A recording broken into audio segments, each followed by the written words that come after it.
Season 1, Episode 13.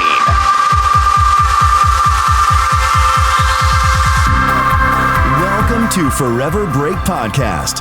Now, coming to you following an awkward airport pat-down, here are your hosts, Lianne and Corey. Yeah, that TSA guy. His hands. That guy's certainly moisturized. Very soft, yet very firm at the same time. Cocoa butter, I'd say. I wouldn't know personally, but I'll take your word for it. Yeah, you will take our word for it, voiceover guy, because that's what we're paying you to do. Anyway, welcome to Forever Break Podcast. Leanne, how are you today? I am fantastic. How are you today, Corey? I'm absolutely fantastic myself, too. Stop copying my adjective. Hey, I can say whatever I want. Think. We are really excited about this episode. We are talking today about mindfulness and the media.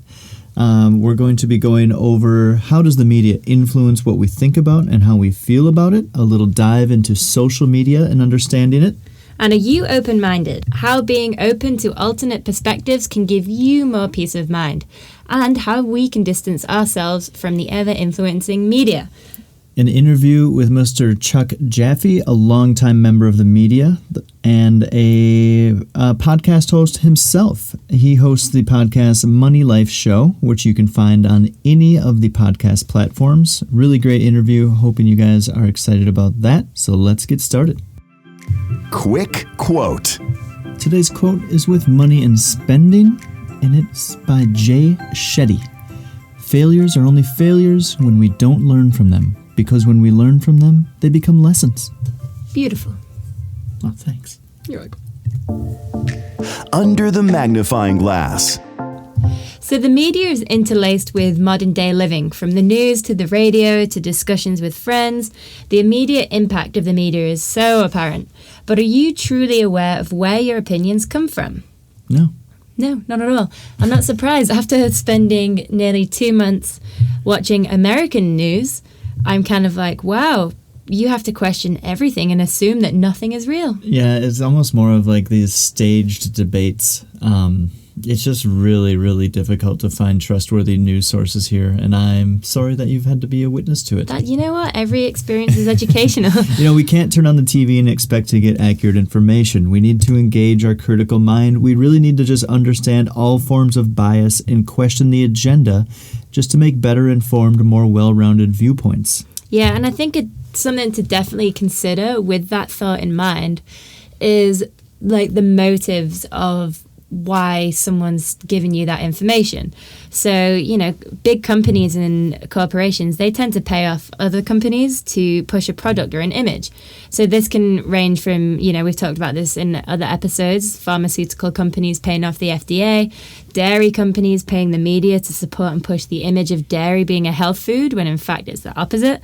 And even the NRA funding political parties to agree with their message. You can't believe everything you see on the media because it may or may not have been paid to present this message. You just kind of have to be aware that you might be hearing what the advertisers want you to hear. Which is kind of the basis of advertising, but when it's spun and sold to you as news, it gets really blurry. So I think that that's something to just be very cognizant of as you're scanning your social media, as you're looking at any sort of thing. If you do a Google search for something, you're probably going to start seeing that in some of your Instagram, Facebook feeds and things like that down the road. It's pretty crazy stuff. Another form of media bias is prejudice. An example of this is the BBC coverage of Israel in the Middle East. It can range from mildly opinionated to outright factual inaccuracies and omission of critical facts. Be critical, everybody. And that kind of brings us to social media, because obviously now we just have so much social media just thrust in our faces. We're constantly connected with the outside world. And social media actually began as a place to socialize, but now it's a medium for data collection, marketing, advertisement. Are you aware of how you're targeted through social media? I'm sure I'm not the only one that has experienced Instagram listening to my conversations. We test this all the time. Oh my God, it's so creepy. Just kind of like randomly we'll start talking about a clothing item and then see if one of our feeds picks up on it. And we actually just introduced this to my dad, who's in his early 70s. and wakes up every morning and is like, Alexa, play Minneapolis or Minnesota Public Radio. And we're like, Dad, you understand that Alexa's listening. And then now he started to add, and stop listening. Yeah. I don't think that's how it works, Barry. Well, but now in business, the most valuable asset is becoming big data. With this constant influence from our TVs to our phones, do we even know what we think anymore? Like an example of this is the Cambridge Analytica used a Facebook quiz to gather a wide range of data in order to target fence sitters and sway the result of the Brexit vote. But let's not talk about their involvement in the Trump campaign because we'll be here all day. The good side of this is that we more often get to have an invisible sneak peek into the thoughts and lives of people who you don't agree with. I think Twitter's the perfect example. It's easy to get frustrated with what we see, but rather than get frustrated, can we open our eyes to alternate ideas to our own? I've never wanted to limit my diet, but after researching this podcast, we've decided to change our diets up or at least give it a shot and see how it goes. And this is just from looking at the other side of the argument in the media through documentaries, articles, expert opinions, and the lovely Lianne. Having another perspective can also be good. We need to analyze what's good for us on an ongoing basis, and that might be different for each person. And yes, technically, we have a podcast. Technically, that's media. That means we have a prejudice and an agenda too. Go on, I just said it. Yeah. But that doesn't mean that we have anything to hide. You should question who we are and what forms our opinions. Our executive producer. Typical. But I like to think we're very transparent with who we are. But, just question everything before blindly believing everything we say. I tend to do Lianisms. Yeah, I make shit up. She does. And, this is largely why we've included a wide range of expert interviews to add a level of trustworthiness and hopefully for us to learn something as well, because one thing that we find is that people can get tunnel vision. They get in this herd mentality where they just get into these echo chambers where they're just hearing the same opinions and ideas that they have over and over again. And I think it's really important to try and bust out of those and just get more perspective, which is kind of why we do this. We definitely want to say that our agenda involves helping you be more mindful. Without using gun violence. Yeah. But distancing ourselves from the media, is it necessary and can it be done? I'm sure you've heard of friends who've deleted their Facebook accounts, etc., just because of being overwhelmed or taking up too much space in their lives. Some small steps that how you can achieve a healthy balance today would just be allocating only a set amount of time towards news sources. Again, I'm going to say particularly here in the US, just give yourself an hour a day or 2 hours a day, whether that be watching TV or scrolling through articles. It's just important to be aware of what is happening, but just don't overload yourself and mix your sources up. Educate yourself into having your own opinion, not one that's already made for you. Deliberately seeking opposite viewpoints to question your preconceived ideas is just going to make you a more rounded, analytical individual. Yeah, having a good idea of who is behind media outlets, and so getting an idea of why and where they're slanted. Examples of this are obviously Fox News is heavily towards more conservative viewpoints, while CNN, MSNBC lean more towards Democratic standpoints.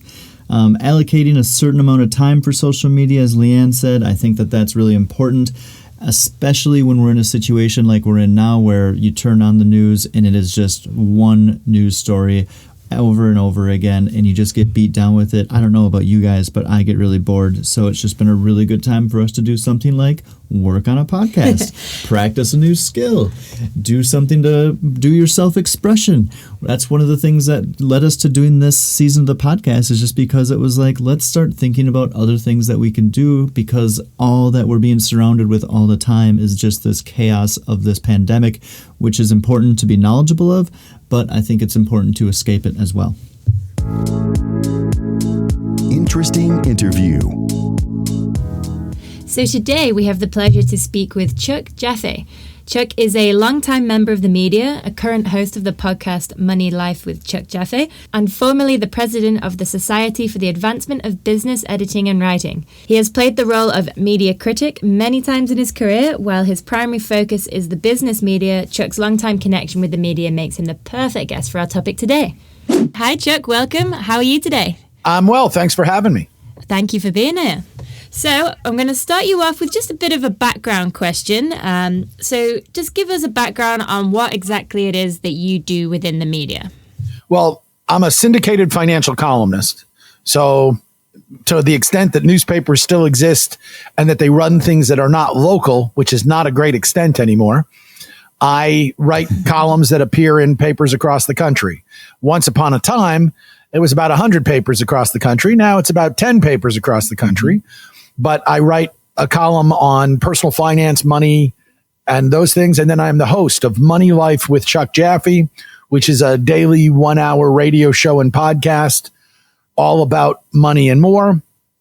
And then historically, I've been very involved in the journalism world. I'm a past president of the Society of American Business Editors and Writers, which is now, because of the changes in journalism, the Society for the Advancement of Business Editing and Writing. We kept the acronym, changed what it means.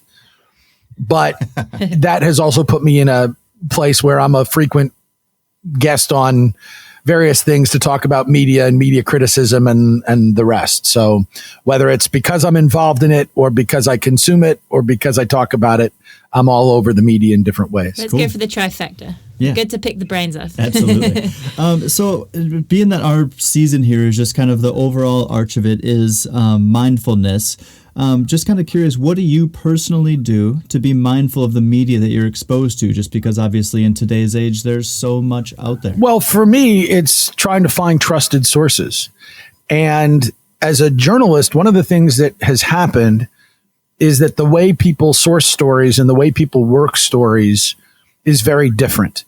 So I don't want to sound like I'm 100 years old. I'm 57, but I have been doing this. I mean, I started working as a journalist when I was 14.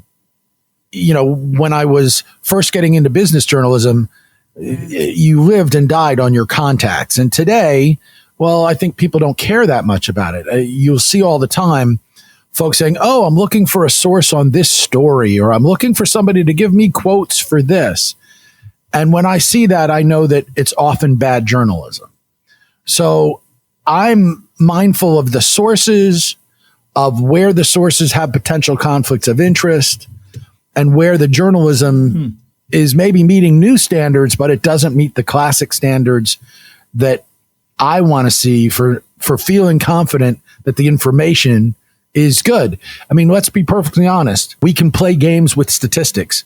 I could show you COVID-19 statistics that would tell you the number of deaths are exaggerated, the number of deaths are underreported, or the number of deaths are reported accurately. And depending on your biases, not mine, because I'm not telling you which I believe, I'm just saying I could show you the numbers that play with the statistics that way. But depending on your biases, you'll say, oh, this is what I knew was happening. And, you know, that one is bogus. Okay. Well, I look for the fact that which information are you presenting, and is it at least balanced? You know, one of the things that happens is I love when I write a column, like I wrote one when the government did the stimulus package and everything else. And I write a column that's basically explaining, here's how it might affect you. Here's what you need to be prepared for, et cetera.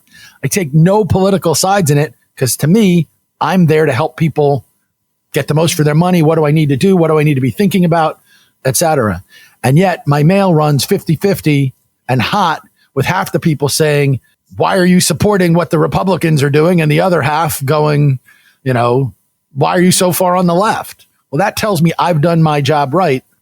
But these days, what I'll also tell you is both whoever is writing me those notes, they hate me equally. Yeah. The ones who think I'm on the left will say all sorts of things about me being on the left. The ones who think I'm on the right will say that I'm on the right. And they both go away saying the media is biased and you're biased. But it's not my biases that are showing, it's theirs. So I look for media that I consider to be less biased, better sourced, and I question all the time, where's the information coming? Yeah. See, I love that answer because, so obviously I'm not from the US, I'm from the UK. And since we've been back here, obviously all I've been seeing is the news. And one thing I pointed out to Corey was, wow, the news is like entertainment here. I feel like it doesn't matter what political side you're on. They're just always everyone seems to have an agenda. And doesn't matter whether it's left or right. Someone's always like talking the other side. And for me, from the UK, at least our news appears to be neutral. And would you disagree with this? Well, even let's go back to that for a second. So, you know, as much as we went through the Revolutionary War to get away from England, what we actually have right now is a system that in some respects is trying to emulate England, just that nobody recognizes it. In England, and correct me if I'm wrong, you, of course, have the party in power and you have the opposition. And the job of the opposition is to oppose. In other words, if the party in power says, what a lovely day, the sky is so blue, the opposition party goes, are you kidding me? The weather sucks. And that sky is distinctly grayish green. Right? Am I wrong? No, that's just politics. Yeah. Basically, the job is to oppose. Yeah. It is not, let's reach a compromise or what have you. Whereas in this country, it has always been, okay, we may disagree, but we'll come together to do it. And now, very much in this country, I mean, I think one of the biggest problems we have and what I keep hoping we'll get out of the whole, we've all had to shelter at home is a return to some measure of civility. Because it used to be, hey, you and I can look at the same thing. I mean, look, I deal in the money realm. If you and I, there's always somebody on the opposite end of your trade, right? So if you go into the market today and you say, hey, I want to buy this stock, there's somebody else going, hey, I want to sell this stock. That's disagreement. Disagreement makes a market, right? You want to buy it at a certain price. I want to sell it at a certain price. We come together and boom, there's your transaction. And we can do that respectfully. But right now in politics, we can't. It's just, oh, wait, you don't agree with what I agree with. You're obviously an idiot and I'm going to shout you down. And that is not good for anything. That is routinely bad for everybody because it's hard to have good government that way. In England, again, in England, we would understand that as, hey, you're just being the opposition. You're not necessarily an idiot. In this country, you don't agree with me, so you obviously are an idiot, and we don't know that it's the opposition. And so what are some factors that listeners can assess to identify bias and trustworthiness within the media? Well, I think you're always looking for what makes someone a source or an expert. Who are we quoting, and are they real experts? So I'm going to give this to you in the money realm, but you'll see how it has other ways. So if in the money realm, you'll have somebody who says, oh, I'm writing a piece about getting out of debt. And I need to go quote somebody as an expert on getting out of debt. And there's a group of financial folks who run blogs and podcasts and whatever. And they'll say, hey, I'm looking for somebody to talk to me. And all these people raise their hand because they all want the media exposure. They all want to push their podcasts or the courses that they have or whatever. So they all get out there. I'm an expert on getting out of debt. And when you look at their backgrounds, you find out, oh, they once had $50,000 in debt and they were able to get out of it, which does not make them an expert in getting out of debt. It makes them experienced in getting out of debt.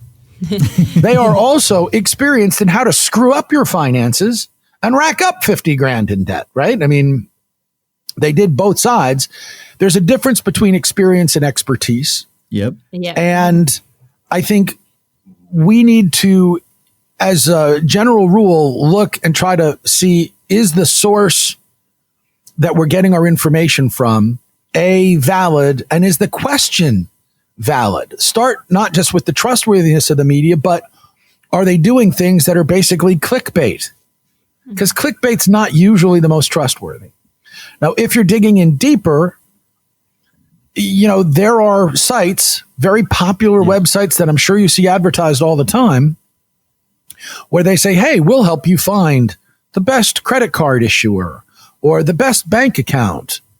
What they're not telling you is they take advertising dollars from credit card companies. Now, does that mean that they don't ever give a good rating to somebody who won't advertise with them? Oh, yeah. No. But it's funny how the companies that do advertise with them never, ever get a bad score, right? So you want to look and try to go, wait, where is this information real and what's in the fine print?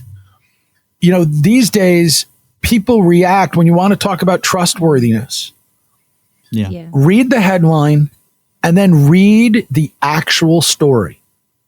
Don't comment on something based on the headline that someone puts up. Now, I'm a journalist, so here's a little inside baseball for those who don't know. columnists, and I am a nationally syndicated columnist, we do not write our own headlines. We don't. I've just learned that. We write it, and then whoever's using it writes a headline for the space that they have. Because in one newspaper, I might be across the page, and in another newspaper, I might be down the side of the page. Yeah. Now, we might offer suggestions, but we don't write it. And by the way, if we're actually employed, like when I was working at MarketWatch, and that was my home base, well, the MarketWatch headline writers have all been to school for, like, how do we do the things that make us score well on Google and on search engine optimization and all those other things.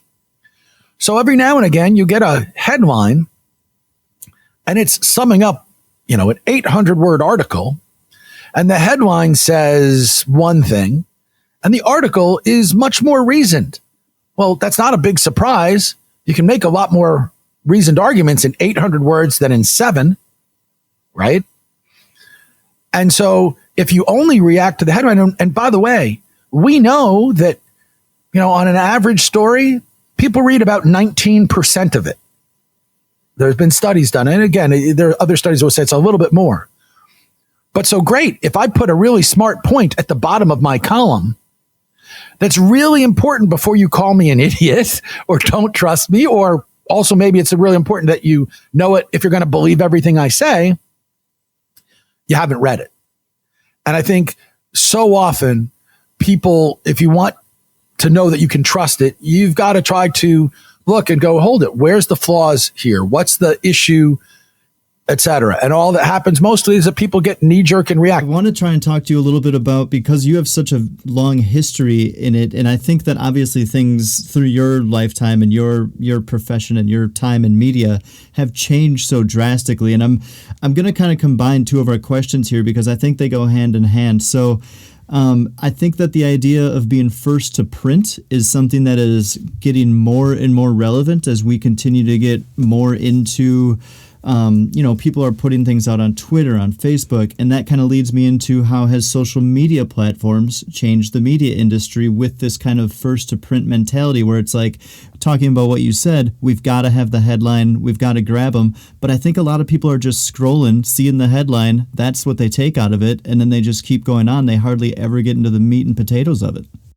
Well, yes, but that, by the way, the fact that they don't get to the meat and potatoes is actually why I would say that first to print pressure is less. First to print pressure in the old days was important because you really only got one chance to be first, and you were going to own that story for a length of time.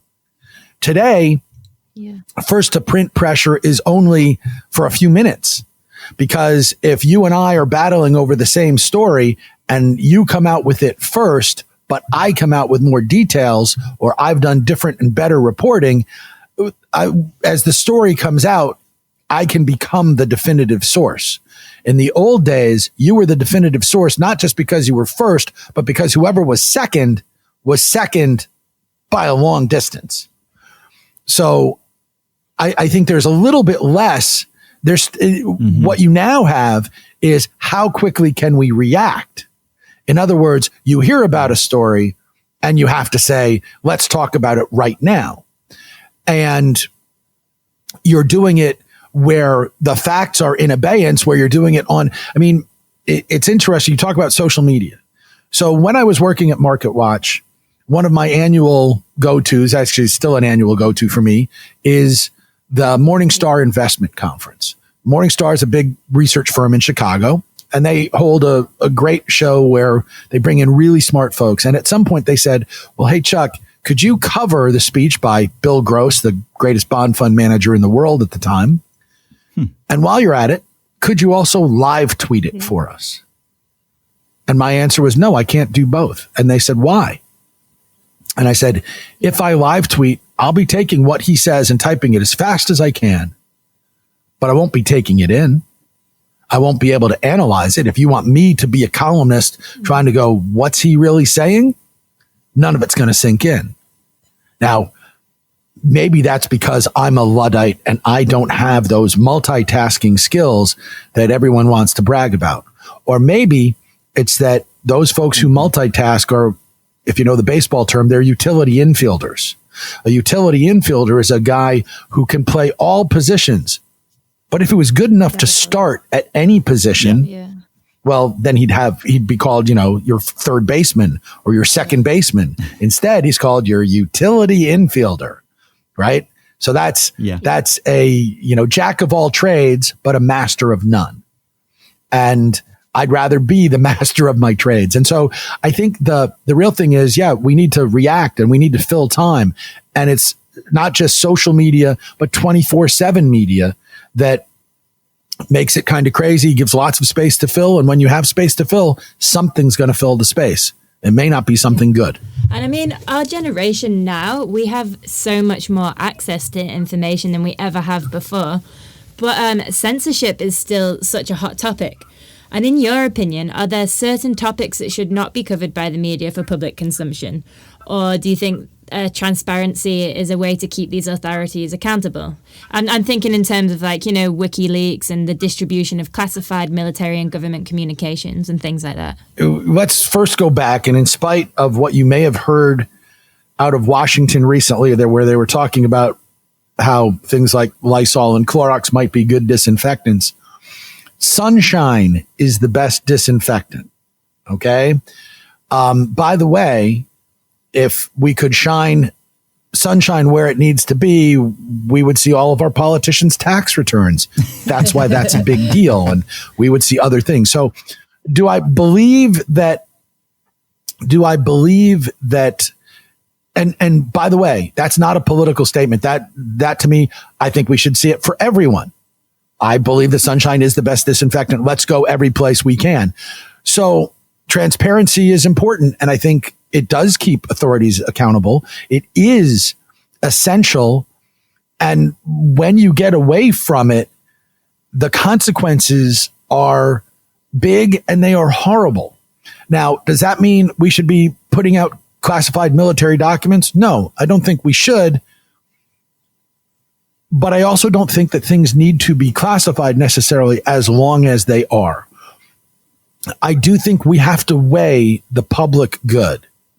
And what I can tell you is the guy who's on WikiLeaks is not necessarily thinking about all the consequences. They're thinking about what can I put out? And I think that there are consequences that we need to think about to our actions. Okay. Now let's take a look and I'll again go back to a finance example. I wrote a column called The Stupid Investment of the Week for 10 years. And the very first stupid investment of the week was investment notes from a company called American Business Financial Services. Now, these had been advertised in newspapers all across the country. And they were basically, here's a way to invest. It's kind of like buying a bond, and you'll get a much better return than you would from the market or the bond market, et cetera. And they're so safe. But when you read the paperwork on this particular investment, you realized, if you knew where to look, that this was a legal Ponzi scheme.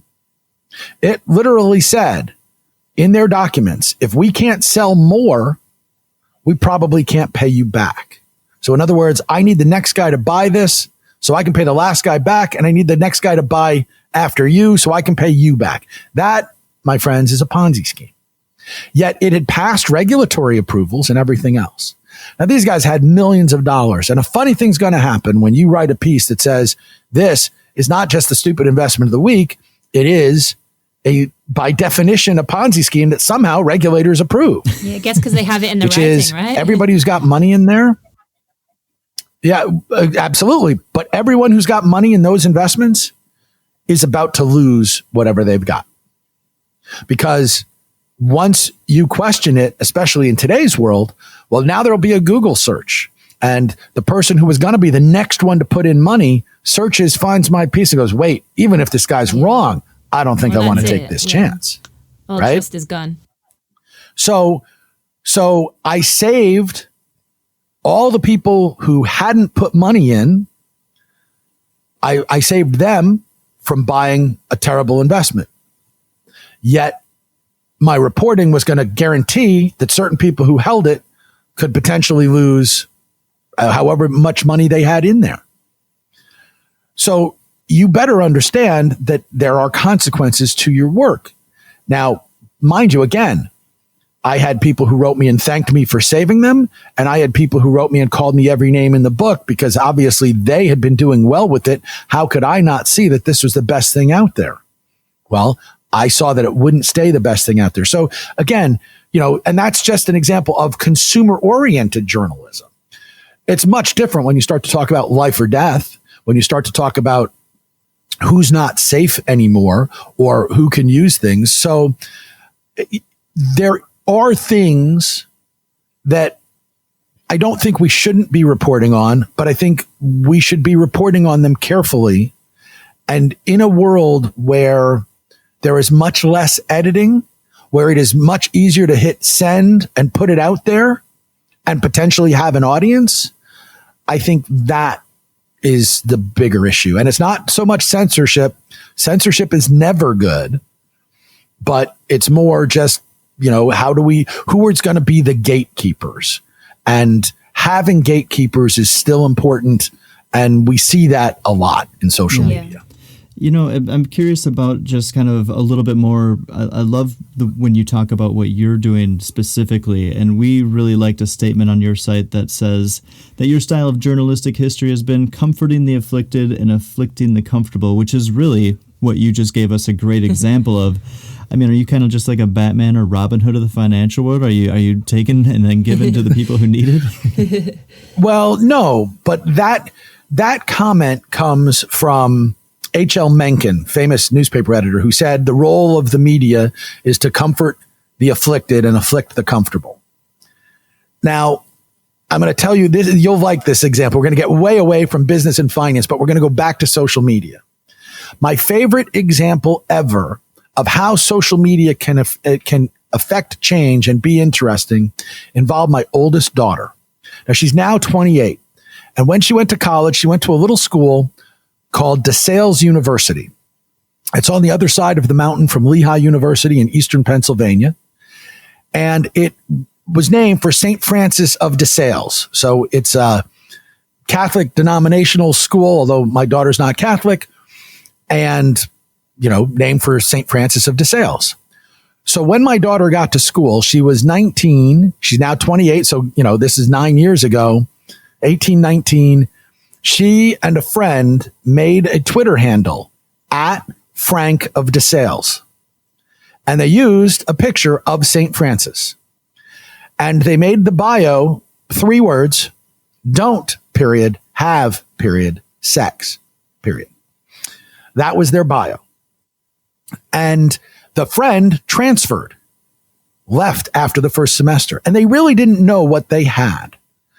But they now had, basically the Twitter handle of the guy that the school was named for.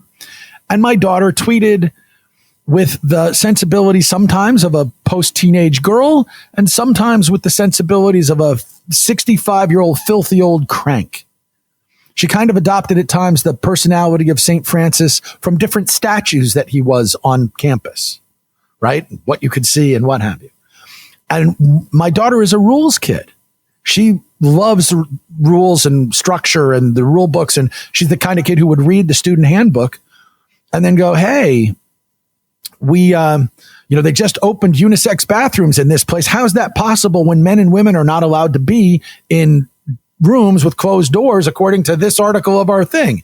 Or they'd put up a new statue and they would have a typo in one of the plaques and she would single it out. Or she would say things like, make sure you come to the dining hall for free tacos on Cinco de Mayo because we wouldn't want our one Mexican student to feel singled out today. Right? Which was all kind of really good commentary on the campus.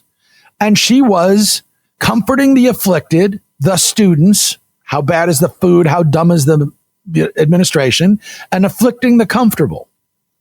It's a great use of Twitter. Now, when she left, she had already by the time she finished, she had more followers than they had students. She had followers from the administration and whatever else and what have you. And it was a great use of social media. And it made a difference, kind of helped the students, and it didn't really harm the administration, but whatever. We should have more of that kind of stuff on Twitter and less, let me tell you about the Diet Coke that I just picked up. Or, I don't need to know how long the line was at your Starbucks.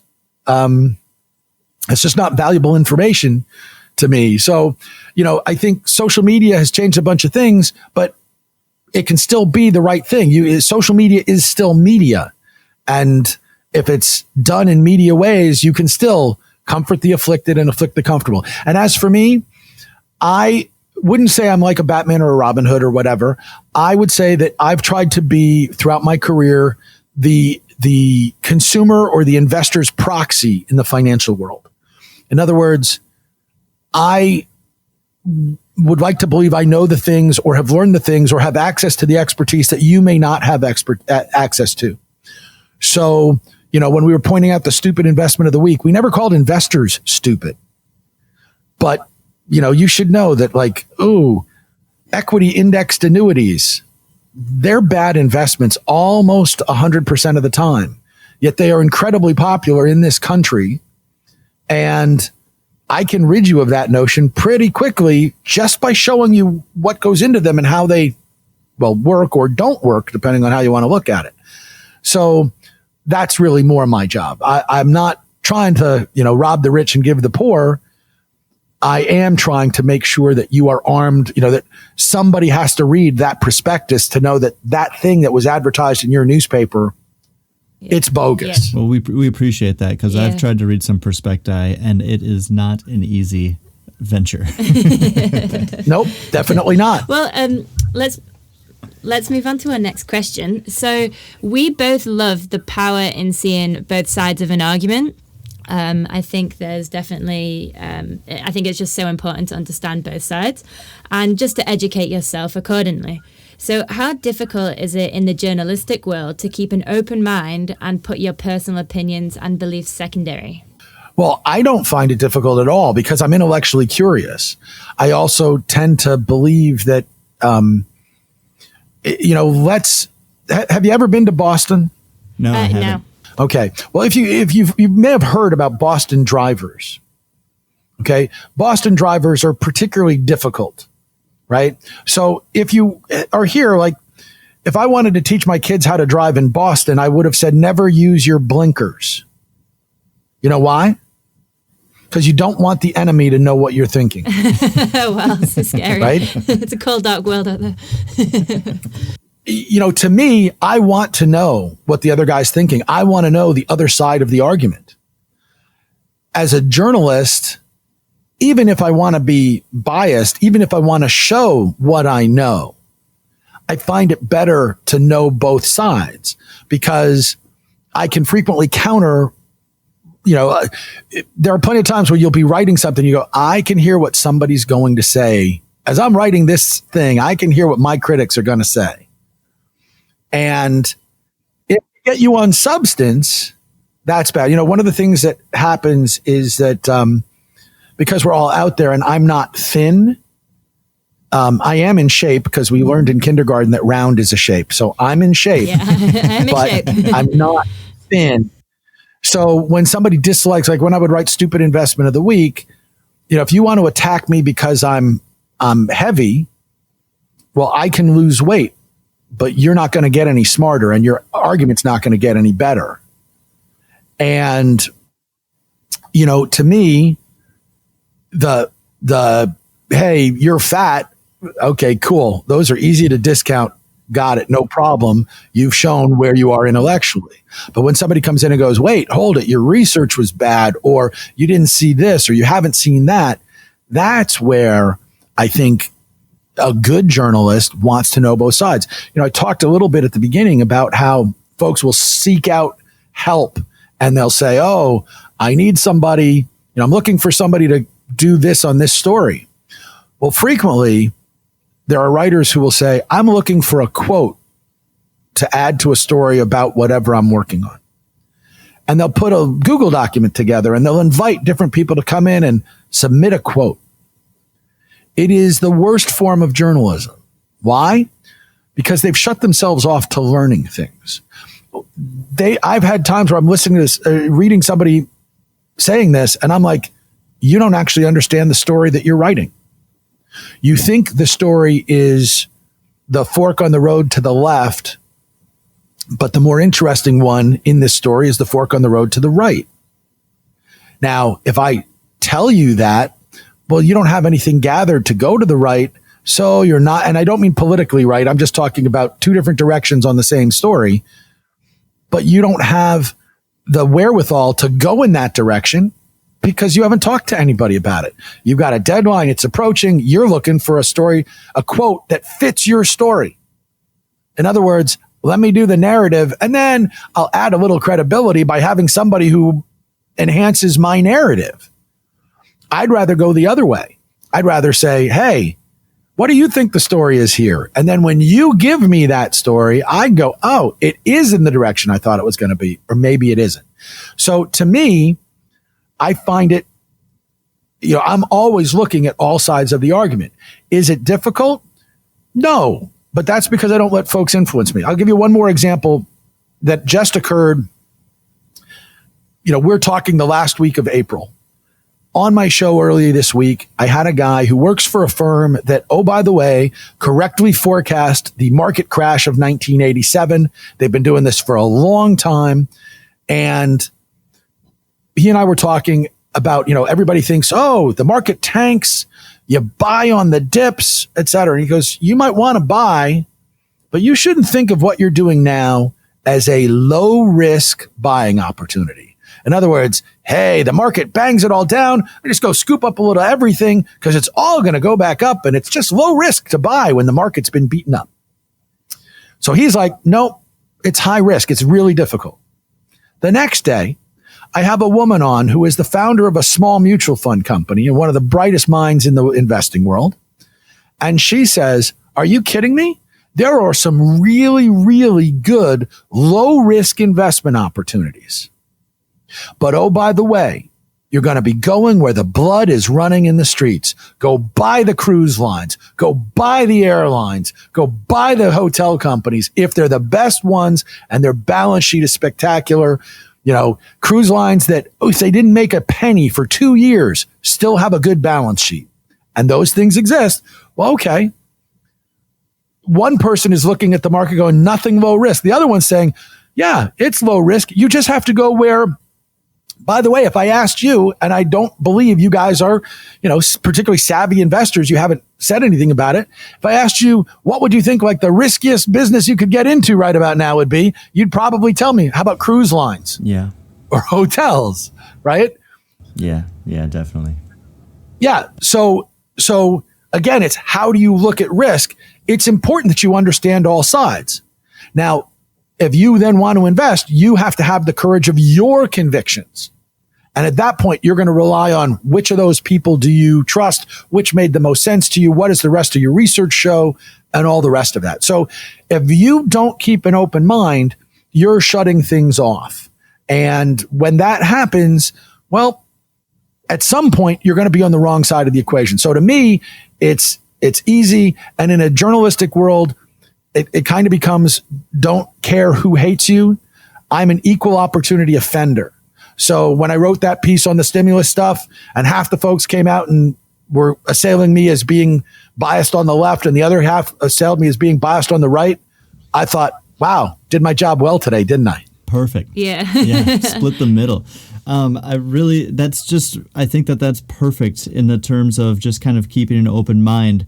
And we've got one more question for you. And I think that this is maybe our most important question because it's about healthy habits. And so for our audience and just for somebody who's been in the media for so long, what are some healthy habits that you would recommend people practice to help stay informed? But at the same time, it's ever and ever more important to unplug and make sure that you actually get yourself present in the moment and actively living their lives without necessarily having it be all online all the time.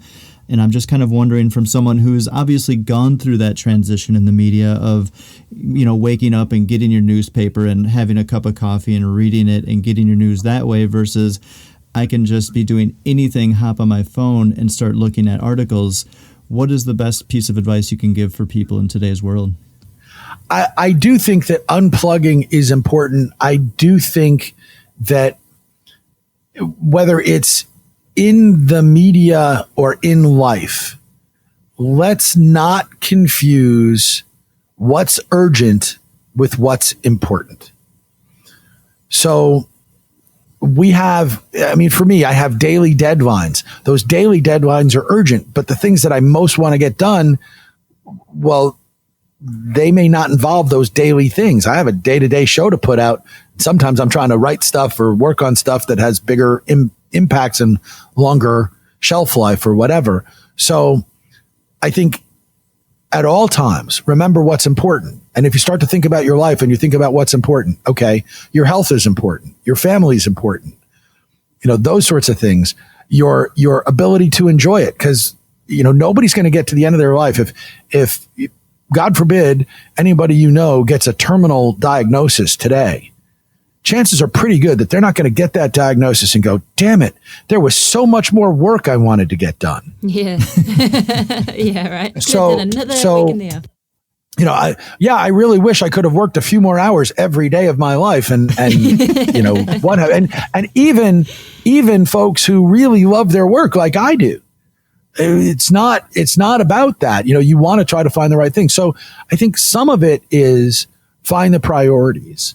And it's really easy in a 24/7 news environment to go find something else or whatever.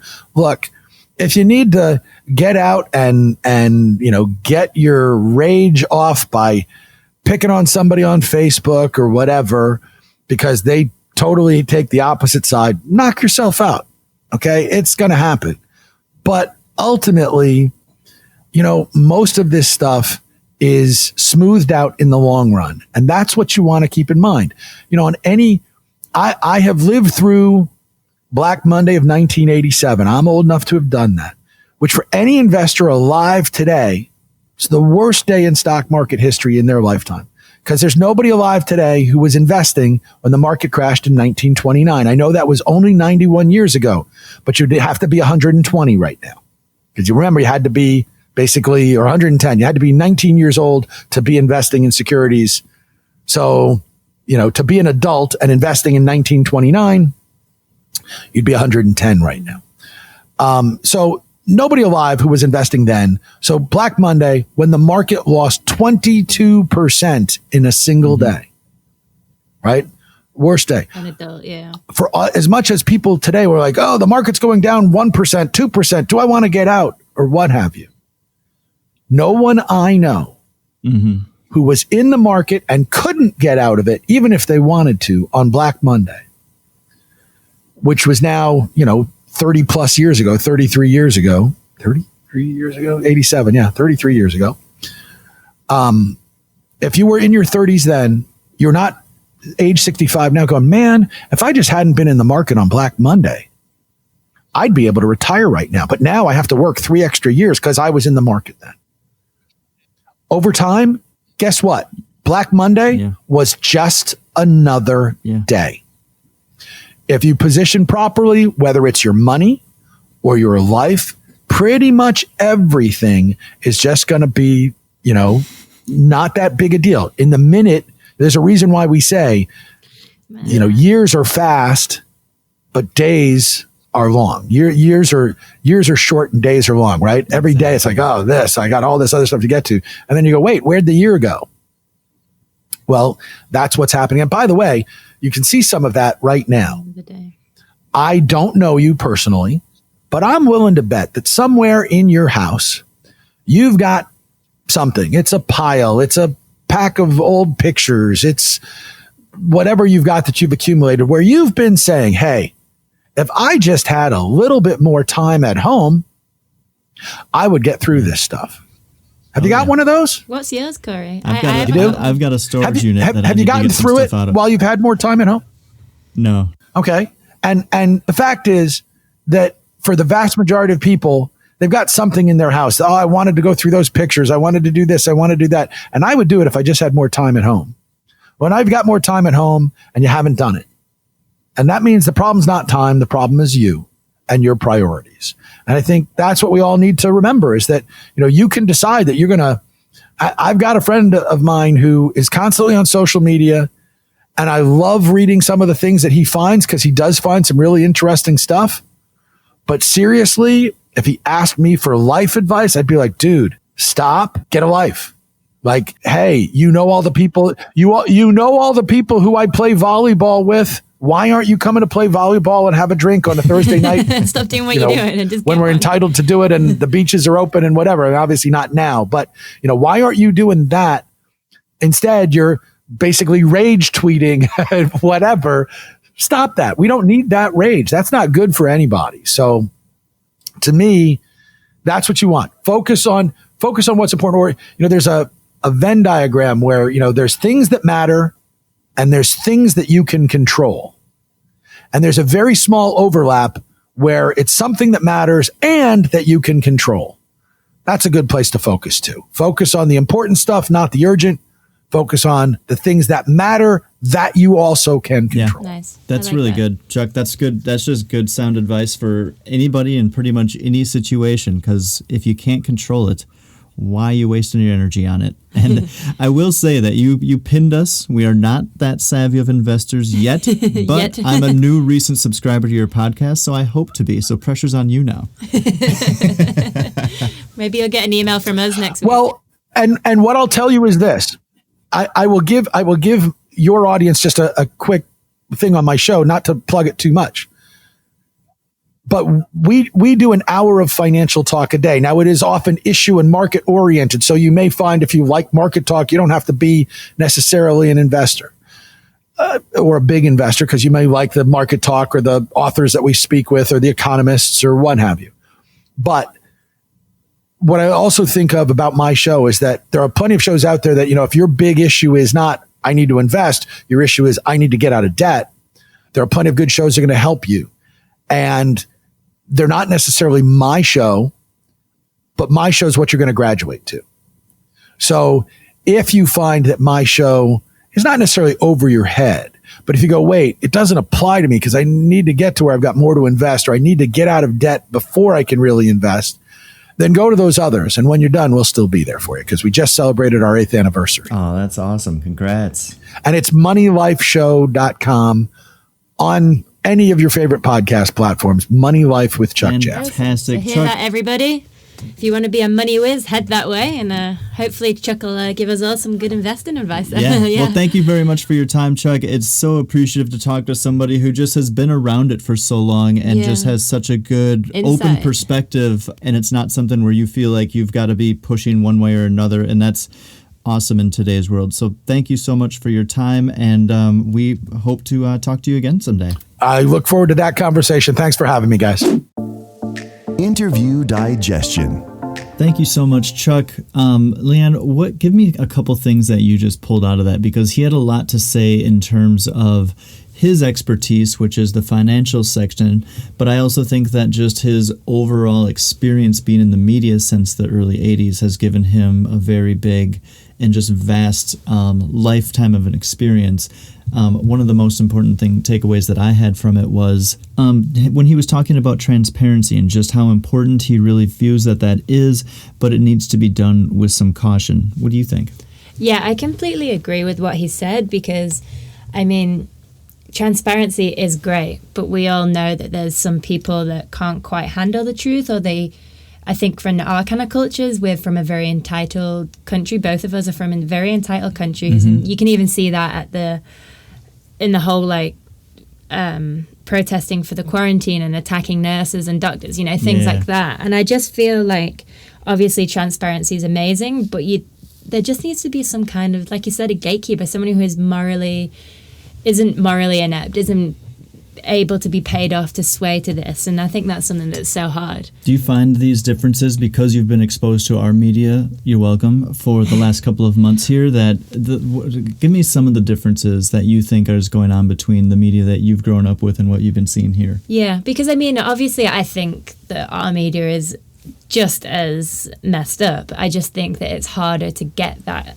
on the surface. So, just sitting down and watching the news, in the UK or anywhere else in the world, you kind of sit down and you watch the news and you're fed information, but the hosts don't go off and insult the Prime Minister, or they don't go off and insult someone else on a different political party. That would be a whole different show. That's not news. That would be a talk show, or that would be a debate or a discussion. And they kind of keep it a little bit more neutral. Exactly. That's it completely. But there's obviously biased news channels and these kind of debate shows and stuff going on in England as well. Exactly. So if you go onto an actual debate show, then there are names that are kind of like skipping out my head because it's been so long I've been there. But, that's where you have two sides and experts and, scholars from different sides that have different points, and they come in and they discuss their points and they debate their points. But that is not presented as news. News is like very much, here's the information, moving on to the next story. Yeah. Here's the information, moving on to the next story.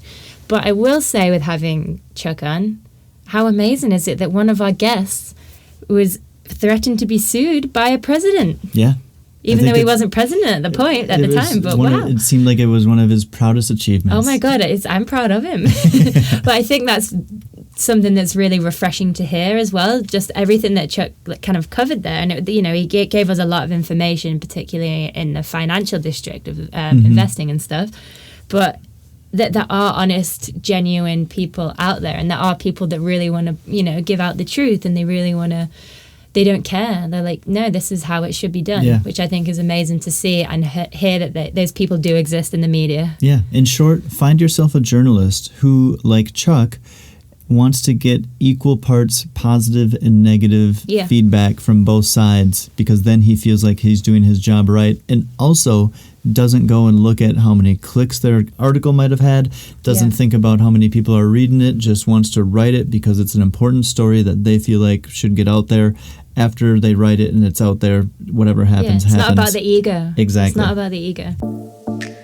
Take it further. So if you do want to learn a little bit more about all of this stuff within the media, we have some really great tips. One of the best documentaries that I've seen in the recent past is called The Great Hack, which is available on Netflix. It's kind of just like a breakdown of the company Cambridge Analytica and how our data from social media has been used to have an effect on elections in recent history. And I'm a movie nerd and I love to watch things to learn. But the movie The Social Network, it's based on true story and it's fiction, but it's about the background story, albeit dramatized, of Facebook. That's available on Netflix, but it just covers a lot of real-time or like real-life stories that happened during that time. Yeah. The Post is another good movie. It's about the Washington Post publishing classified documents relating to the U.S. involvement in the Vietnam War, also on Netflix. And a little bit of literature to end on. You can check out some more information about how social media is an impact on our lives with the book 10 Arguments for Deleting Your Social Media Accounts Right Now. And we will include this list in our show notes so you guys don't have to remember what we just said. Thank you for joining us on this endeavour to learn more about the media. It's definitely very interesting to hear some insider scoop from Chuck there. If you are interested in learning any more about business and finance, make sure you check out Chuck's podcast, Money Life Show. And there's also a website for the show, which is moneylifeshow.com. And join us on the next episode, number 14, where we will be exploring money and spending and just why we seem to love spending so much, Lianne. Okay. We are going to be joined by author and saving extraordinaire Kel Gallivan, who has made some really inspirational lifestyle changes and saved her family's income by nearly 27,500 euros in 1 year. As always, we appreciate your support, and we hope that you tune in for the next one. Handing it over to voiceover guy. No problem. Subscribe now to the Forever Break podcast on your favorite platform: Apple Podcasts, Google Podcasts, Spotify, Stitcher, and more. If you enjoyed this episode, help us out and leave a 5-star review. And remember, you can find all the juicy details discussed in this episode in the show notes at foreverbreak.com/podcast.